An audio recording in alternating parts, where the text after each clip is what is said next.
What's going on, guys? My name is Kareem and welcome to the channel. The biggest issue that I've been seeing with the Gen 1 Ray-Ban Metas is that the battery life sucks, and they kind of got a point. I mean, 4 hours is not really enough. And now these Gen 2 Ray-Ban Metas promise to give you 8 hours of battery life. So I want to test that out for myself and see if they live up to that 8-hour promise, along with some of the other improvements like a better AI experience and camera quality improvements as well. So I'm here in New York City to test it out for myself. Only thing is, once I take these out the case, I'm not putting them back in there until the battery dies completely. So let's see how these things hold up. All right, so it's currently 9:45 and my battery is at 100%.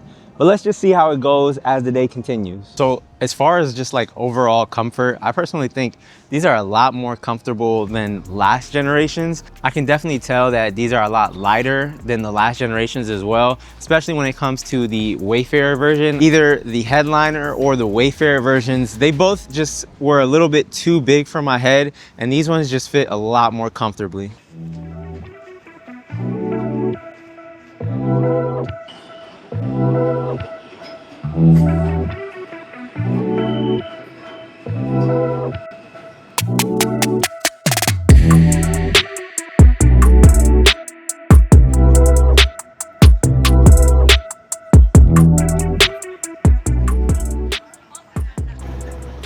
All right, we're currently in 65th Street. Hey Meta, how long will it take me to walk to 42nd Street? The 42nd Street Bryant Park is around 1.6 miles away. That's about a 38-minute walk. 38 minutes. All right, I guess we gotta keep moving. Let's go. Hey Meta, what's the battery at? Battery 85%. Hey Meta, what time is it? It's 11:14 a.m. So 11:14 a.m. I've been recording, I've been listening to music, I've been using the AI, and it's at 85%. So I think that's a pretty good start, but let's see how it goes. Hey Meta, start live AI. Starting live AI. That's a vibrant city street. What can I help with?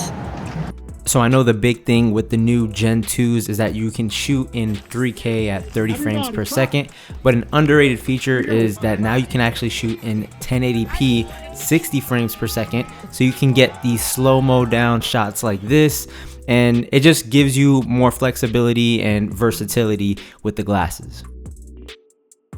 Hey Meta, what building is that? The building in the distance appears to be the Empire State Building. That's the Empire State Building? That look and tell feature is a lot better than before, although it's not perfect.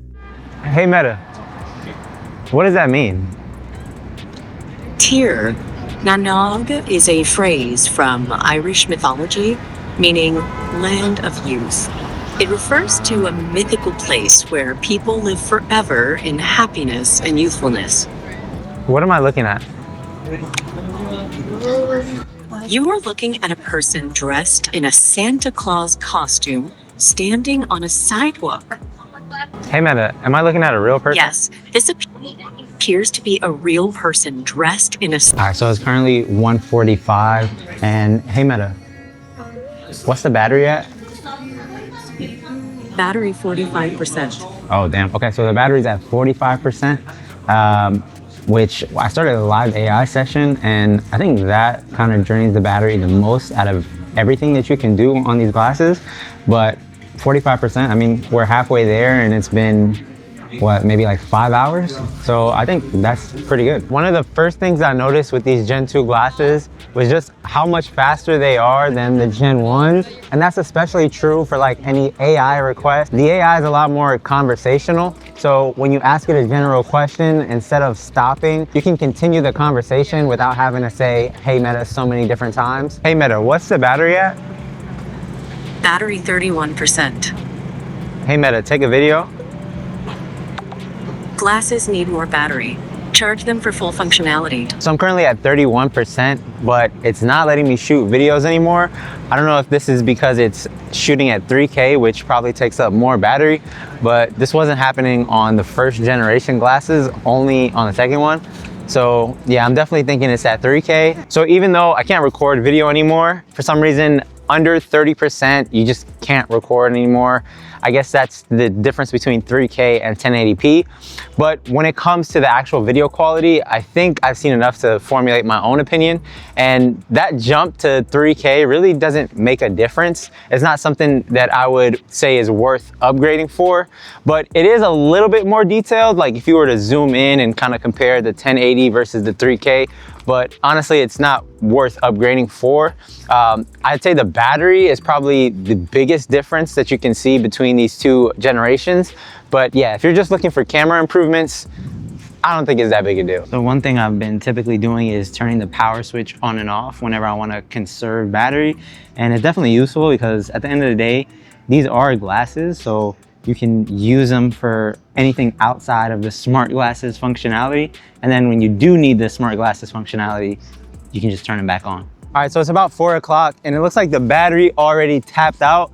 So that would make about a little bit over 6 hours since I originally did it. But I don't feel like that's too bad considering I am stress testing it. So typically I would have put it in the case, but just to see how long it would last, I left it out. And again, I was using live AI a lot. I was recording a lot of video and yeah, 6 and some change. I wish it would have been a little bit better. I was hoping to get closer to that 8-hour mark, but it is what it is. So now I'm gonna put these back in the case, but I still got some more to do because I wanna see how these do in low light compared to last generations, because that was one of the biggest downsides on the first generations is low light videography was basically non-existent. So if this could just be a little bit better, I say it's an upgrade. So I put the glasses back in the case, but the weird thing is I didn't even get like a 15% battery reminder before it just completely shut off. That's kind of weird. It never even happened with the first generations. But the good thing about these is that you get an extra, 8 hours of charging with the newer case. So this one is 48 hours of charge. The old one was 36. It doesn't charge faster or anything, but the good thing is that this can charge about 50% in like 20 minutes and a full charge at around like 75. After pretty much wearing these all day, I think I've come to a determination of whether or not I think these are worthy of an upgrade. And that's probably not, to be honest. If you owned the Gen 1 glasses, I don't really see a reason for you to go out and get the Gen 2s. I think a lot of people are still waiting on all day battery life. Like you put it in the case at the end of the day and it's still about 20% left. You don't get that yet. And as far as camera quality, I think people care more about shooting in landscape and vertically as opposed to shooting in 3K or even 4K. If you want to see any other videos on these smart glasses or just wearables in general, I love consumer tech, so that's mostly what I cover in this channel. But yeah, make sure you like, comment, share, and subscribe. It really does mean a lot. And I'll see you in the next video. Peace.